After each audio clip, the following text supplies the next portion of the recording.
আমাৰ APPL-ত মানে মদ খোৱা মানুহে নাই আৰু প্ৰমোদ বড়ো ছাৰক 1 কেজি গাহৰি খাই বুলি কৈছে। প্ৰমোদ বড়ো ছাৰ গাহৰিয়ে নাখায়, জন্মৰ পৰা গাহৰি খোৱা নাই প্ৰমোদ বড়ো ছাৰে। তো মই অনুৰোধ জনাইছোঁ BPF দলে আমাৰ APPL-ৰ যে ডিমাণ্ড ওদালগুৰি সমষ্টি হ'ব লাগে বুলি ইয়াক সমৰ্থন জনাব লাগে। ইয়াত কোনো মানে ৰাজনৈতিক পাৰ্টিৰ কথা নাই, যিহেতু আমি ইয়াতে চৰকাৰত থকা দল APPL দল আমি এটা ডিমাণ্ড দিছোঁ যে ওদালগুৰি সমষ্টি হ'ব লাগে বুলি। এইটো আমি হাগ্ৰামা মহিলাৰে অনুৰোধ কৰিছোঁ, আমাৰ দাবীটো তেখেতে সমৰ্থন জনাব লাগে। আন্দোলন কৰিবলগীয়া কথাই নাই, আন্দোলন কৰি পেলাই কি হ'ব? ইলেকশ্যন কমিশ্যন অফ ইণ্ডিয়াক লগহে ধৰিব লাগে, স্মাৰক পত্ৰ দিব লাগে, ডিমাণ্ডটো প্লেচ কৰিব লাগে। আন্দোলন কৰিলে কি ডাল হ'ব? আন্দোলন নকৰিলে হাগ্ৰামা মহিলাৰ মিৰ্গী বেমাৰ হ'ব। আগতে বেলেগক গালি দিছিলে আন্দোলনকাৰীবিলাকক, কৈছে আন্দোলন নকৰিলে সিহঁতে মিৰ্গী বেমাৰ হ'ব।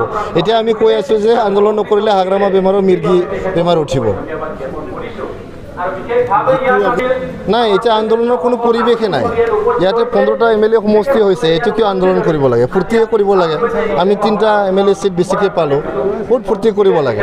তেখেতসকলৰ কোনো ঠিক নাই। 1 তাৰিখ জুলাইত এটা মেমৰেণ্ডাম দিছিলে তেখেতসকলে ইলেকশ্যন কমিশ্যন অফ ইণ্ডিয়াক যে 15টা MLA সমষ্টিত 15টাই STৰ কাৰণে ৰিজাৰ্ভ হ'ব লাগে বুলি। আকৌ 3 তাৰিখ জুলাইত তেখেতসকলে মানে স্মাৰক পত্ৰখন উঠাই ল'লে। এতিয়া সঁচা সঁচিকৈ উঠাই লৈছে না লোৱা নাই এইটোতো নাজানো আমি। পেপাৰত খালি লিখি পেলাই ছিগনেচাৰ দি উইথড্ৰ কৰিছে বুলি ক'ব পাৰে, কিন্তু 1 তাৰিখতো 1 তাৰিখ জুলাইত তেখেতে স্মাৰক পত্ৰটো পঠাই দিলে অলৰেডি ইলেকশ্যন কমিশ্যন অফ ইণ্ডিয়াই। এইকাৰণে কৈছোঁ মই তেখেতসকলে মদ ভাং খাই পেলাই ধৰ্ণা দি মানে 15টা MLA সমষ্টিত 15টাই STৰ কাৰণে ৰিজাৰ্ভ হ'ব লাগে বুলি কৈছিল। যেতিয়া মদ ভাঙৰ নিচা নোহোৱা হ'ল মূৰৰ পৰা, তেতিয়া 3 তাৰিখ জুলাইত এইটো উইথড্ৰ কৰি ল'লে। এইটোৱে আমি ক'ব লাগিব।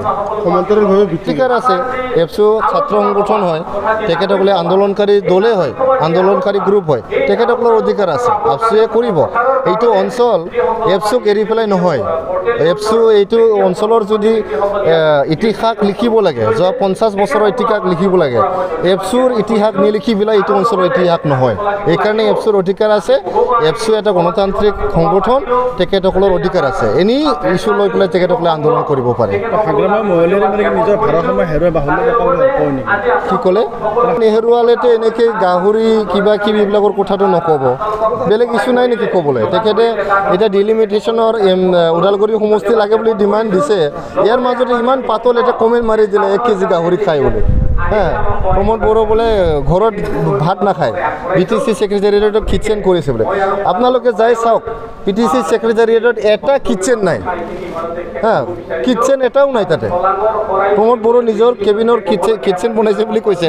আপোনালোকেতো মিডিয়াৰ মানুহ, আপোনালোকে ইনভেষ্টিগেশ্যন কৰিব পাৰে, আপোনালোকৰ অধিকাৰ আছে। আপোনালোকে যাই চাওক, ভাড়াটো মই দিম আপোনালোকৰ যোৱাটো। চাই আহক তাতে কিটচেন আছে নেকি। আৰু প্ৰমোদ বড়ো ডাঙৰীয়া গাহৰিয়ে নাখায়, জন্মৰ পৰা গাহৰিয়ে খোৱা নাই। কেনেকৈ তেখেতে ক'ব পাৰে? তো পাতল, তেখেতৰ কোনো চিৰিয়াছনেছ নাই। একবাৰ স্মাৰক পত্ৰ দিয়ে, আনবাৰ তেখেতে উঠাই লয়। আৰু কিবা ক'ব লাগে যে গাহৰিৰ প্ৰসংগটো আনিছে, এইটো কিবা ইছ্যু নেকি?